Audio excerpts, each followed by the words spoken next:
Aļona Ostapenko visu dienu gaidīja Parīzes Olimpisko spēļu pirmajā īstajā sacensību dienā pēc atklāšanas, kad viņa varēs doties kortā un cīnīties ar kolumbieti Camilo Sorio Serrano. Viņa ir starp 64 pamatturnīra dalībniecēm sieviešu tenisa turnīrā. Pasaules 11. rakete no Latvijas ir ļoti labā situācijā, lai uzvarētu pirmajā kārtā, bet viņa tomēr laukumā sestdien nedevās, jo visu dienu lija lietus un līdz ar to spēles nenotika.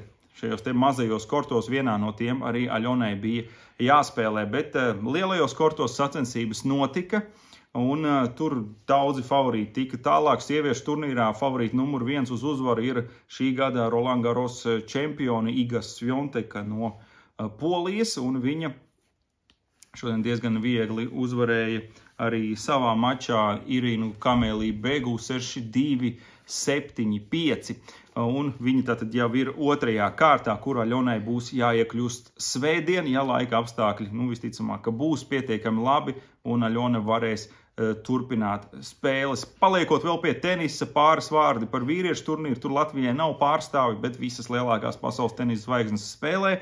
Un šodien tur vairākas spēles favorītiem centrālajos laukumos. Favorīts numur 1 uz uzvaru Karlos Alcaraz no Spānijas viegli uzvarēja Libānas pārstāvi Hadiju Habišu 6-3, 6-1. Tāpat Novaks Džokovičs tika galā ar Metju Ebdenu no Austrālijas 6-0, 6-1, tikai vienu geimu atdodot austrālietim, kurš aizstāja vienu no savainotajiem pamatturnīra dalībniekiem. Ebdens vispār pēdējos gadus spēlēja tikai dubultspēles, un arī tāpēc ir tik liela starpība šajā te rezultātā. Bet noliekot tenisu malā, mēs varam virzīties uz priekšu, un kā tad gāja diviem citiem Latvijas sportistiem, kuri šodien spēlēja.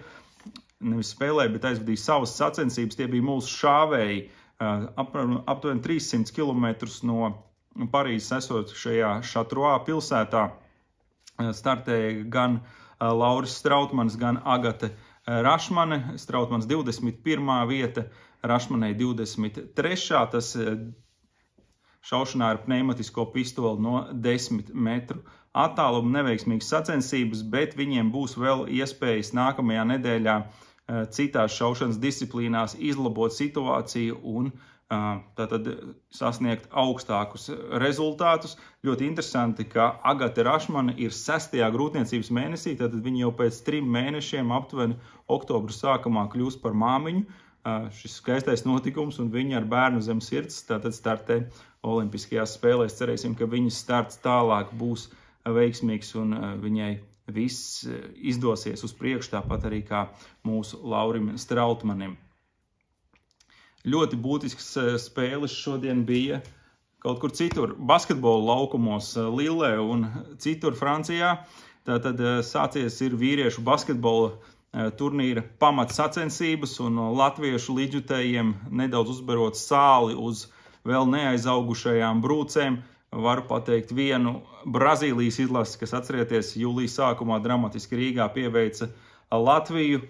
Šodien spēlēja savu pirmo maču. Ja mēs būtu uzvarējuši Brazīliju, tieši mēs šodien būtu atgriezušies Olimpiskajā turnīrā pēc 88 gadu pārtraukumu, bet Rīgas arēnā toreiz atcerieties jūlijas sākumā pārliecinoši uzvarēja Brazīliju, izcīnīja vietu Olimpiskajās spēlēs, Olimpiskajā 12. Šodien Brazīlija spēlēja pret Franciju, pret favorītiem, vieniem no Olimpisko spēļu ar Viktoru Vembamjānu sastāvā, ļoti labu spēlētāju, kurš ir NBA jau uzlēcošā zvaigzne un noteikti būs viens no pasaules labākajiem spēlētājiem tuvākajos 10 gados. Un Brazīlija, starp citu, ļoti veiksmīgi iesāk pret Franciju, tāpat kā arī spēlē pret Latviju.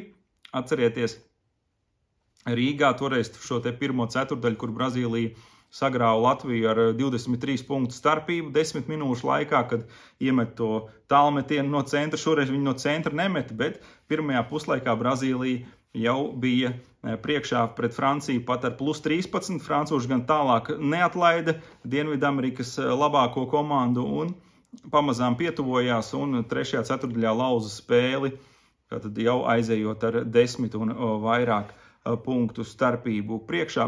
Gala rezultātā 78-66 tāda uzvara Francijai, Viktoram Wembanyamam, un tātad visiem franču līdzjutējiem ļoti veiksmīgs starts.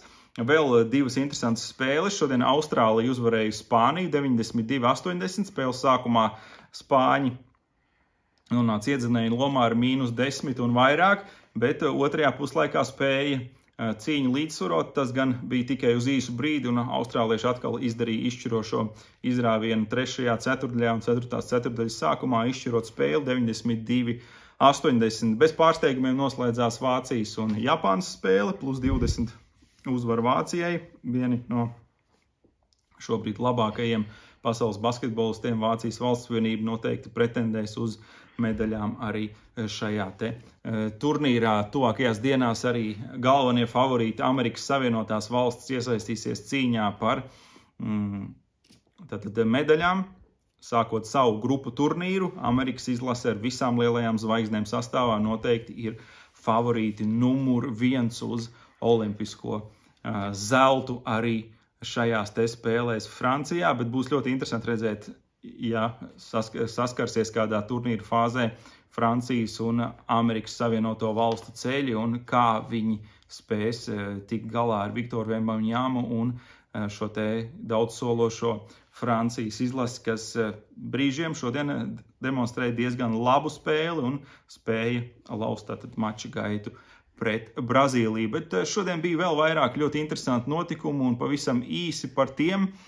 Francijai liels svētki Stade de France stadionā, vairāk kā 80,000 skatītāju klātbūtnē. Francijas regbija 7, jeb mazā regbija komanda, kļuva par olimpiskajiem čempioniem. Nelielā Okeānijas sala Fidži bija ar saviem 900,000 iedzīvotāji, bija uzvarējuši 2 iepriekšējās olimpiskās spēles, šajā regbijā 7, bet šeit finālā tomēr viņi zaudēja Francijai bez ierunām. Pašā sākumā Fidži bija vadībā ar 7-0, bet tālāk 28 punktus pēc kārtas cīņā guva Francijas izlase. 28-7 viņi uzvar un tātad arī kļūst par olimpiskajiem čempioniem. Vēl viena ļoti būtiska lieta - sākušās riteņbraukšanas sacensības, un tur šodien starti ar atsevišķu startu, jeb individuālās distances, un tur vīriešiem šodien uzvarēja Remko Evenepoels, un tātad viņš ir jaunais olimpiskais čempions no Beļģijas. Olimpiskās spēles pagaidām tikai ieskrienās, svētdiena būs atkal ar jauniem notikumiem, un mēs atkal tiksimies šeit YouTube kanālā, Twitterī un Facebookā, kā arī Instagramā, lai apspriestu. Droši, ja jums ir kādi jautājumi par to, kas notiek, kādas ir izredzes mūsējiem vai kādās citās sacensībās, tur basketbolā, futbolā, kas jums vairāk interesē, droši jautājiet komentāros, un es centīšos turpmākajās reportāžās jums par to pateikt. Pagaidām ar labu nakti, bet mēs noteikti tiekamies jau svētdien.